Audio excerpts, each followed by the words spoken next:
আসসালামু আলাইকুম, আমি ফারহানা আক্তার স্নিগ্ধা। এখন আমরা আলোচনা করব আমাদের প্রথম অধ্যায় কৃষি প্রযুক্তি অধ্যায় টাইপ 6 আমাদের ভূমিক্ষয় ও ক্ষয়রোধ ভিত্তিক যে এমসিকিউগুলো আছে সেগুলো নিয়ে। দেখো, আমাদের 59 নাম্বার থেকে শুরু হয়েছে। আমরা দেখব এই 59 নাম্বারে কি আছে। এখানে আছে যে 59 নাম্বার প্রশ্ন রয়েছে, ভূমিক্ষয় কত প্রকার। সব থেকে গুরুত্বপূর্ণ ভূমিক্ষয় আসে, টপিকটা আসে যে ভূমিক্ষয় কত প্রকার। ভূমিক্ষয় দুই প্রকার কি কি? একটি হলো মানুষ কর্তৃক ভূমিক্ষয়, আরেকটা হচ্ছে প্রাকৃতিক ভূমিক্ষয়। ওকে, দুইটা ভূমিক্ষয়। মূলত বৃষ্টিপাতজনিত ভূমিক্ষয় যেটা আছে সেটা কিন্তু 4টি, ঠিক আছে। কিন্তু মূলত ভূমিক্ষয় কয় প্রকার? 2 প্রকার। ওকে, আমরা এরপরে দেখব 60 নম্বরে কি বলেছে। দেখো, 60 নম্বর প্রশ্নে বলেছে যে ভূমিক্ষয়ের প্রাকৃতিক কারণ। আচ্ছা দেখো, কৃষিকাজ তো মানুষ কর্তৃক হয়, সেটা প্রাকৃতিক কারণ নয়। আমরা বায়ু প্রবাহ মানুষ কর্তৃক নয়, বরং সেটা প্রাকৃতিক কারণেই হয়। এটা হতে পারে। তার পরবর্তী তাও আমরা দেখি বসত বাড়ির নির্মাণ এগুলো মানুষ কর্তৃক হয়, জুম চাষ তো মানুষ করে, তার মানে প্রাকৃতিক কারণটা হচ্ছে কি বলতো? বায়ু প্রবাহ। এরপরে আমরা দেখব 61 নাম্বার বলেছে বৃষ্টি বা সেচের পানি নিচের দিকে প্রবাহিত হওয়ার সময় কোন ধরনের ভূমিক্ষয় সৃষ্টি হয়। বৃষ্টি বা সেচের পানি যখন নিচের দিকে প্রবাহিত হতে থাকবে তখন একটা ভূমিক্ষয়, নালা ভূমিক্ষয়, নদী ভাঙন, রিল ভূমিক্ষয়, আস্তরণ ভূমিক্ষয়। আস্তরণ ভূমিক্ষয় সবসময় কি হয় বলতো? উপরের যে অংশটা মূলত চলে যায়, ঠিক আছে। আস্তরণ ভূমিক্ষয় হচ্ছে মাটির যে উপরের ভাগের যে উর্বরতা আছে সেটা কিন্তু চলে যায়। কারণ কেন? এই যে বৃষ্টি বা সেচের পানি উপর থেকে নিচে চলে যাচ্ছে, ঠিক আছে। তো এইভাবে উর্বর অংশটাও চলে যাচ্ছে, সো এই জন্য এটার নাম দেওয়া হয়েছে আস্তরণ ভূমিক্ষয়। এরপর বলেছে এখানে কত, পরের প্রশ্নটি হচ্ছে 62 নাম্বার, নিচের কোনটি সবচেয়ে ক্ষতিকর? ভূমিক্ষয়ের জন্য সবচেয়ে ক্ষতিকর কোনটি? বৃষ্টি, বায়ু, হাল চাষ, জুম চাষ। এটা হচ্ছে বলতো বৃষ্টি, কারণ অধিক বৃষ্টির কারণে অনেক সময় কি হয় বলতো? ভূমিক্ষয়টা বেশি হয়। বৃষ্টির ফোঁটা যত মাটিতে পড়বে ততটা কি বৃষ্টির উপর যখন মাটির ফোঁটা পড়তে থাকে তখন কিন্তু মাটিগুলো কি দুর্বল হয়ে পড়ে। সো এটা হচ্ছে ভূমিক্ষয়ের অন্যতম একটি কারণ। ওকে, এরপর দেখো 63 নাম্বার, নিচের কোনটি ভূমিক্ষয়ের জন্য সবচেয়ে দায়ী? অর্থাৎ ভূমিক্ষয়ের জন্য সব থেকে দায়ী বৃষ্টি, বায়ু, হাল চাষ, জুম চাষ। একটা প্রশ্নকে দেখো কতভাবে ঘুরিয়ে আসে। বোর্ড প্রশ্নই কি, একটা সিলেট বোর্ডে এসেছে আর একটা দিনাজপুর বোর্ড 25 সালে এসেছে। তার মানে এটা কি, ভূমিক্ষয়ের জন্য দায়ী কোনটি? সেটা হচ্ছে বৃষ্টির ফোঁটা বা বৃষ্টির পানির কারণে ভূমিক্ষয়টা হয়ে থাকে। এরপর আমরা দেখব 64 নাম্বার বলেছে ভূমিক্ষয়ের মনুষ্য সৃষ্ট কারণ। দেখো, ভূমিক্ষয়ের মানুষ কর্তৃক যে কারণটা আছে, নদী ভাঙন, জুম চাষ, বায়ু প্রবাহ, বৃষ্টিপাত। এখন দেখো, নদী ভাঙন এটা মানুষের হাতে হয় না, সো এটা প্রাকৃতিক কারণ। এরপর বলছে জুম চাষ। হ্যাঁ, জুম চাষটা মানুষ হয়। তারপর আবার পরের অপশনগুলো দেখব, বায়ু প্রবাহ এটা প্রাকৃতিক কারণ, বৃষ্টিপাতও প্রাকৃতিক কারণ। সো জুম চাষটা যেহেতু মানুষ কর্তৃক হয় তাহলে এটা হবে কি, ভূমিক্ষয়ের মনুষ্যসৃষ্ট কারণ। এরপর 65 বাংলাদেশের কোন অঞ্চলে বায়ু প্রবাহজনিত ভূমিক্ষয় বেশি হয়? কোন অঞ্চলে বায়ু প্রবাহজনিত, অর্থাৎ যেখানে একদম মরু ভাব, শুধুমাত্র বায়ু প্রবাহ হয়, বায়ু প্রবাহের কারণে মাটির উর্বর অংশটা কি বলতো, প্রবাহের কারণে অন্য জায়গায় চলে যায়, তাহলে সেটা উত্তর কি হবে? দেখো তো, উত্তর অঞ্চলের ক্ষেত্রে বায়ু প্রবাহজনিত ভূমিক্ষয়টা বেশি হয়। এরপর আমরা দেখব 66 নাম্বার বলেছে বৃষ্টিপাতজনিত ভূমিক্ষয়কে কয়টি শ্রেণীতে ভাগ করা যায়? এটা মূলত 4টি শ্রেণীতে ভাগ করা যায়। আস্তরণ ভূমিক্ষয়, রিল ভূমিক্ষয়, নালা বা গালি ভূমিক্ষয়, নদী ভাঙন। মূলত বৃষ্টিপাতজনিত ভূমিক্ষয়কে কয়টি ভাগে ভাগ করা যায়? 4টি ভাগে ভাগ করা যায়। 67 নাম্বার, ভূমিক্ষয়ের মানুষ সৃষ্ট কারণগুলো। আচ্ছা দেখো, এবার মানুষ সৃষ্ট কোনগুলো? বৃষ্টিপাত মানুষ সৃষ্ট নয়, এটা প্রাকৃতিক। ভূমিকর্ষণ এটা কিন্তু মানুষ সৃষ্ট, এটা মানুষ করে থাকে। বায়ু প্রবাহ এটা প্রাকৃতিক। নদী ভাঙন এটা প্রাকৃতিক। তাহলে মানে ভূমিকর্ষণ যেটা, এটাও ভূমিক্ষয়। অতিরিক্ত ভূমিকর্ষণ যখন করা হয় তখন একটু ভূমিক্ষয় হয়ে যায়। ওকে, তারপর দেখবো আমরা 68 জুম চাষ কোথায় হয়। জুম চাষ কোথায় হয়? সমতল জমিতে, পাহাড়ের ঢালে, নদীর তীরে, উঁচু জমিতে। জুম চাষ মূলত পাহাড়ের ঢালে করা হয়ে থাকে। ঠিক আছে, পাহাড়ের ঢালে জুম চাষ হয়। এরপর 69 নাম্বার, নিচের কোন ফসলটি ভূমিক্ষয় রোধ করতে সাহায্য করে? কোন ফসল? ভূমিক্ষয় রোধ করতে এমন ফসল তোমাকে চাষ করতে হবে যে ভূমিক্ষয়গুলো কি বলতো, যেগুলো মাটি ঢেকে ফেলে, যেই ফসলগুলো মাটি ঢেকে ফেলে। ঠিক আছে, মাটি ঢাকলে তোমার ভূমিক্ষয় রোধ হয়। তার মানে আমরা সেটা হচ্ছে কি বলতো, ধান তো না, গমও হবে না, বা ডাল হবে। ঠিক আছে, এটা হবে ডাল, ভুট্টাও হবে না। অর্থাৎ দেখো, যে ফসলগুলো কি করে মাটি ঢেকে ফেলে সেগুলোকে আমরা কি বলবো? ভূমিক্ষয় রোধকারী ফসল। 70 নম্বর প্রশ্নটা একটু দেখো। 70 নম্বর প্রশ্নে কি বলেছে? 70 নম্বর প্রশ্নে বলেছে কোন ফসলগুলো মাটি ক্ষয় রোধে চাষ করা হয়, অর্থাৎ মাটি ক্ষয় রোধ করে সেসব ফসল যে ফসলগুলো কি মাটি ঢেকে রাখে। ঠিক আছে, এখানে খেসারি ভুট্টা হবে না, মাসকলাই ও আখ হবে না, চীনা বাদাম ও খেসারি। হ্যাঁ, চীনা বাদাম ও খেসারি কি করে? তোমার ফসল ঢেকে রাখে, অর্থাৎ মাটি ঢেকে রাখে এই ফসলগুলো, যার কারণে এগুলো মাটি ক্ষয় রোধে সহযোগিতা করে। ধান আর মাসকলাই হবে না। তাহলে উত্তর হবে 3, চীনা বাদাম ও খেসারি। এরপরে বললো কি, যে ভূমিক্ষয়। ভূমিক্ষয়ের ফলে জমিতে কাঙ্ক্ষিত উৎপাদনের জন্য কৃষকের কোন খরচটি বেড়ে যায়? অর্থাৎ দেখো, ভূমিক্ষয়ের ফলে জমিতে যখন কোনো কৃষক তার কাঙ্ক্ষিত ফসল উৎপাদন করতে যায়, কৃষকের একটা খরচ বেড়ে যায়।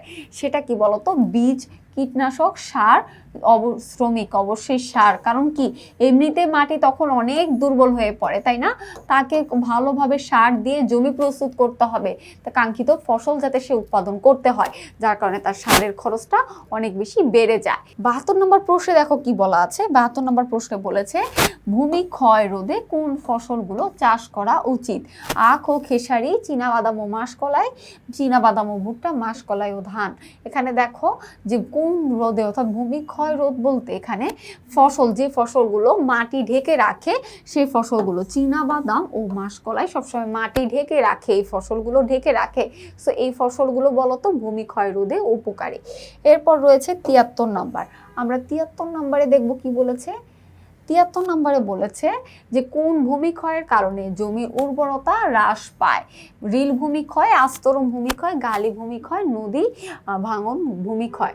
রিল ভূমিক্ষয়ের কারণে মূলত কি হয়? জমির উর্বরতা। কারণ কি, তখন হাতের রেখার মতো, হাতের তালুতে যে রেখা, সেই রেখার মতো কি হয়? জমিতে রেখার মতো তৈরি হয়ে যায়, ফাটল তৈরি হয়ে যায়। সো উর্বরতা একদমই চলে যায় এই রিল ভূমিক্ষয়ে এসে। আচ্ছা, এরপর 74 নম্বর, কন্ট্রোল পদ্ধতিতে চাষাবাদের জন্য প্রয়োজন হয় কোথায়? কন্ট্রোল পদ্ধতি পাহাড়ের শীর্ষে, পাহাড়ের ঢালে, পাহাড়ের পাদদেশে, উঁচু ও নিচু জমিতে। দেখো, কন্ট্রোল পদ্ধতি মানে হচ্ছে আড়াআড়ি, পাহাড়ের ঢালে আড়াআড়ি ভাবে চাষ করা হয়। আড়াআড়ি চাষ করা হয় শুধুমাত্র পাহাড়ের ঢালে। এই যে আড়াআড়ি চাষটা দেওয়া হয়, এটার নাম হচ্ছে কন্ট্রোল পদ্ধতি। এই কন্ট্রোল পদ্ধতি খুবই গুরুত্বপূর্ণ, টপিকটা কিন্তু পরীক্ষা আসার মতো। ওকে, এরপর আমরা চলে যাব পরবর্তী প্রশ্ন 75 নম্বর। 75 নম্বর প্রশ্নে দেখো কি বলেছে। আস্তরণ ভূমিক্ষয় কোথায় বেশি হয়? আস্তরণ ভূমিক্ষয় কোথায় বেশি হয়? দেখো, সমতল ভূমিতে, ঢালু ভূমিতে, সমুদ্র উপকূলে, চর এলাকায়।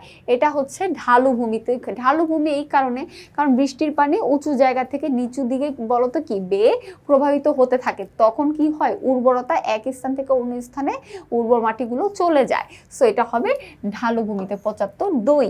এরপর বলছে 76, ভূমিক্ষয় রোধে পাহাড়ের ঢালে কোন পদ্ধতিতে চাষ করতে হয়? ভূমিক্ষয় যাতে না হয় এই জন্য পাহাড়ের গায়ে কোন পদ্ধতিতে চাষ করতে হয়? এটা কিন্তু অনেকে কন্ট্রোর দাগ দিবে, কিন্তু এটা কন্ট্রোর না। কন্ট্রোর হলো আড়াআড়ি চাষ করা, এটা পাহাড়ের ঢালে কেবল হয়। ধাপ, ঠিক আছে, ধাপ বা সিঁড়ি যে চাষটা আছে সেটা মূলত ভূমিক্ষয় রোধে পাহাড়ের গায়ে চাষ করা হয়।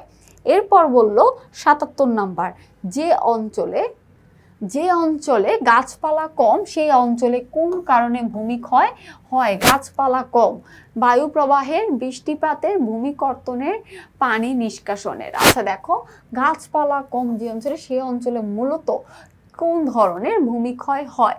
এটা হচ্ছে বায়ু প্রবাহের কারণে, অর্থাৎ যে অঞ্চলে গাছপালা কম থাকে ওটা তো মরুভূমির মতন এলাকা হয়ে যায়, তাই না? সেখানে গরম অনেক বেশি থাকে, সেখানে এমনিতেও কি বৃষ্টিপাত হয় না, সো সেখানে বায়ু প্রবাহের কারণে ভূমিক্ষয়টা হয়। এই বায়ু প্রবাহের কারণে এক স্থানের মাটি অন্য স্থানে চলে যায় বাতাসের কারণে। আচ্ছা, তার এর উত্তর হবে কি বলতো? ৭৭ বায়ু প্রবাহ। ৭৮ বলেছে কোন ধরনের মাটিতে ক্ষয় বেশি হয়? দোআঁশ, এঁটেল, পলি, কর্দম। কর্দম মাটিতে সবসময় কি হয় বলতো? মাটিটা বেশি ক্ষয় হয়, কারণ এটা তো একটু পানিওয়ালা মাটি, হ্যাঁ, কাদাওয়ালা মাটি, এটা তো এমনি অনায়াসে এক জায়গা থেকে অন্য জায়গায় মাটিগুলো চলে যাবে, তো তোমার উর্বরতা এমনিতেই চলে যায়, সো এটা ক্ষয় বেশি হয়। এরপর আমরা দেখব ৭৯ নাম্বার।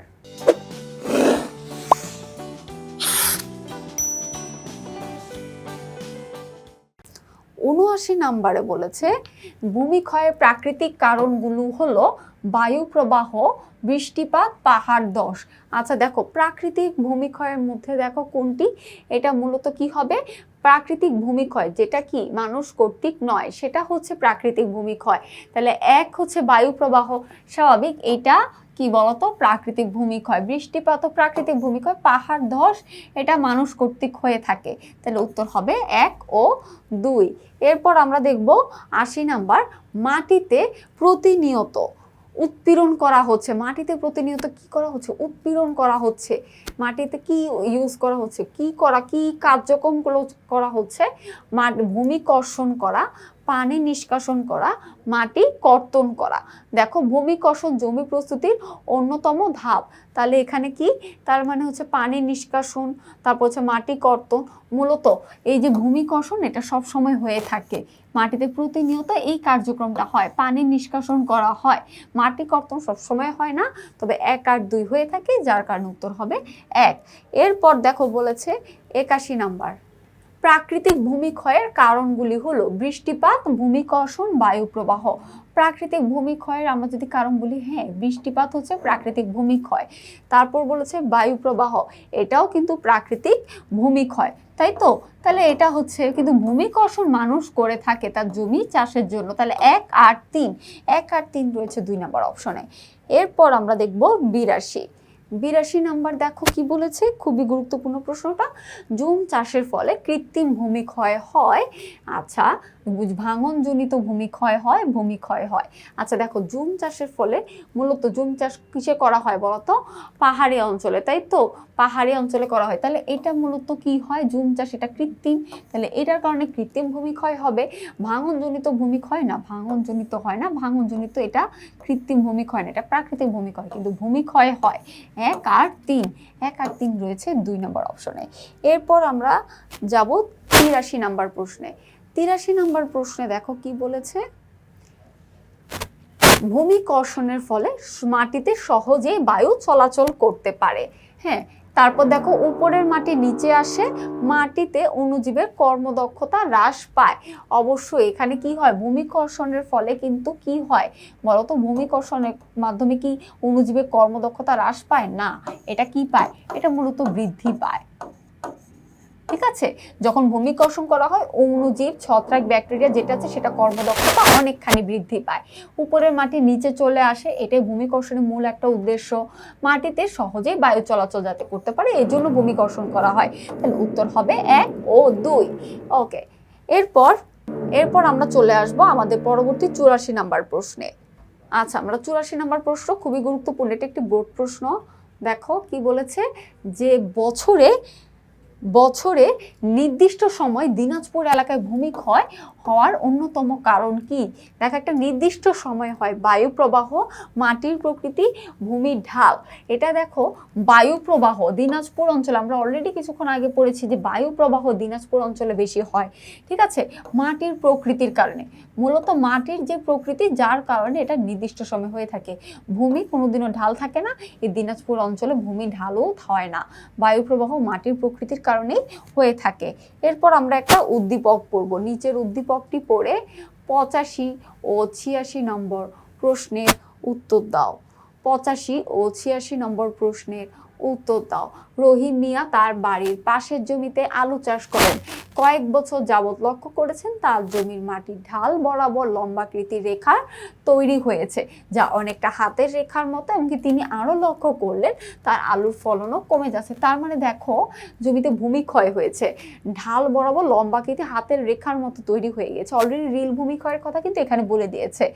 এই যে ভূমিক্ষয় হচ্ছে যার কারণে আলুর ফলনও তার ভালো হয়নি। 85 নম্বর প্রশ্নে বলেছে রহিম মিয়ার জমিতে কোন ধরনের ভূমিক্ষয় দেখা যায়? আস্তরণ ভূমিক্ষয়, রিল ভূমিক্ষয়, নালা ভূমিক্ষয়, নদী ভূমিক্ষয়। এটা হচ্ছে রিল ভূমিক্ষয়। আমরা দেখেছি না যে কি লম্বাকৃতির রেখা, হাতের তালুর মতো যে রেখা, ওই রেখার মতো কি হয় বলতো, রেখা তৈরি হয়ে যায়। ঠিক আছে, তার মানে হচ্ছে এটা রিল ভূমিক্ষয়। এরপর 86 নম্বর প্রশ্নে কি বলেছে দেখো। 86 নম্বর প্রশ্নে বলেছে রহিম মিয়ার ফলন কমে যাওয়ার কারণ ভূমিক্ষয় হয়ে যাওয়া, মাটির উর্বরতা কমে যাওয়া, অণুজীবের কর্মক্ষমতা হ্রাস পাওয়া। অবশ্যই দেখো ভূমিক্ষয়, আমরা বুঝতে পেরেছি রিল ভূমিক্ষয় হয়েছে, তার মানে ভূমিক্ষয় হয়ে গিয়েছে। তারপর মাটির ভূমিক্ষয় হওয়া মানেই হচ্ছে উর্বরতা কমে যাবে। তারপর অণুজীবের কর্মদক্ষতাও হ্রাস পাবে। কারণ কি বলতো, সে ওখানে ভূমিকর্ষণটাও ঠিকভাবে করেনি, ভূমিক্ষয় হয়ে গিয়েছে। তার মানে এখানে কি হবে উত্তর 1, 2 ও 3। এরপর আমরা দেখব পরবর্তীতে কি বলছে, নিচের উদ্দীপকটি পড়ে 87 ও 88 নং প্রশ্নের উত্তর দাও। বাবুল মিয়ার জমি ঢাল বরাবর লম্বাকৃতির রেখার সৃষ্টি হয়েছে, যা দেখতে অনেকটা হাতের রেখার মতো। এটি কোন ধরনের ভূমিক্ষয়? এটি কোন ধরনের ভূমিক্ষয়? আস্তরণ ভূমিক্ষয়, নালা বা গালি ভূমিক্ষয়, রিল ভূমিক্ষয়। দেখো লম্বাকৃতির রেখা যখন তৈরি হয়েছে তার মানে হচ্ছে এটা রিল ভূমিক্ষয়। এটা একদম দেখো কি ওয়ার্ড দেখে আমরা বুঝতে পেরেছি, তাই তো? এটা হচ্ছে আমাদের চেনার উপায়। এরপর দেখো 88 নম্বর প্রশ্ন বলেছে এই ধরনের ভূমিক্ষয়ের অসুবিধা কি? রিল ভূমিক্ষয়ে জমি উর্বরতা হারায়, ভূমিধস হয়, কৃষি যন্ত্রপাতি ব্যবহারে অসুবিধা হয়। দেখো রিল ভূমিক্ষয় মানেই হচ্ছে জমি উর্বরতা হারাবে, ভূমিধস এখানে হয় না। কিন্তু কৃষি প্রযুক্তি যখন আমরা ব্যবহার করতে যাব, যন্ত্রপাতি ব্যবহার করতে যাব, তখন অনেক অসুবিধা হবে। যেহেতু এগুলা কি একদম লম্বাকৃতি একটা রেখা তৈরি হয়ে যাবে, তখন সেই ক্ষেত্রে সমস্যা হবে। তার মানে 1 ও 3। তারপর কি বলছে আমরা দেখব 89 এবং কি 90 নাম্বার প্রশ্নের উত্তর দাও। ঠিক আছে, দেখো এখানে উদ্দীপকে কি বলেছে, ভূমিক্ষয় মাটির উর্বরতা হ্রাসের অন্যতম কারণ। আমাদের দেশে যে ধরনের ভূমিক্ষয় হয় তার মধ্যে নদী ও সাগরকুলে ভূমিক্ষয় রোধ করা খুবই কষ্টসাধ্য ব্যাপার। ঠিক আছে, তবে বিশেষ ব্যবস্থায় পাহাড়ি ভূমিক্ষয় সহজেই রোধ করা যায়। উদ্দীপকে উল্লেখিত বিশেষ ব্যবস্থা নিচের কোনটিতে হতে পারে? জুম চাষ, কন্ট্রোল পদ্ধতি, সুনিষ্কাশন জমি, ঘন ঘন চাষ। এটা কন্ট্রোল পদ্ধতি। দেখো ভূমিক্ষয় আমাদের দেশে ভূমিক্ষয় হয়, আবার নদী সাগরগুলো ভূমিক্ষয় রোধ করা খুবই তবে পাহাড়ি ভূমিক্ষয়টা সহজেই কি বলতো ভূমিক্ষয় রোধ করা যায়। তো পাহাড়ি ভূমিক্ষয়ে মূলত কন্ট্রোল পদ্ধতি হবে। ঠিক আছে, বিশেষ ব্যবস্থাটা হচ্ছে কন্ট্রোল পদ্ধতি। এরপর আমরা 90 নাম্বারে চলে যাব।